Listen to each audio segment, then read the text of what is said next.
Hello guys and welcome back to MS Tech Tutorials, and in today's video I'm going to be showing you guys how to fix Warzone 2 not running or launching.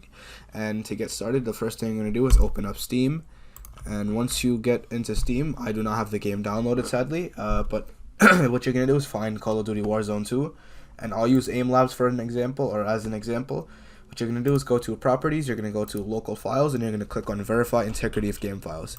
Now once that is done verifying, the second thing you're going to do is go to Steam, which is in the top left corner, and you're going to click Exit.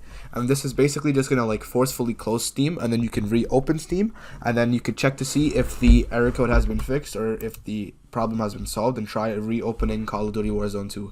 However, if that did not work, the second method you guys can do is just simply uninstall Warzone 2 and re-download it. If that also did not work, the third method you guys can do is just simply restart your PC. And the fourth method you guys can do is, if you see Call of Duty Warzone 2 over here as one of these short icons, what you're going to do is just simply right click on it, and you're going to click on Run as an Administrator. Or what you can also do is go to Properties, and what you're going to do is go to the Compatibility tab, and you're going to make sure to check this Run this program as an administrator box.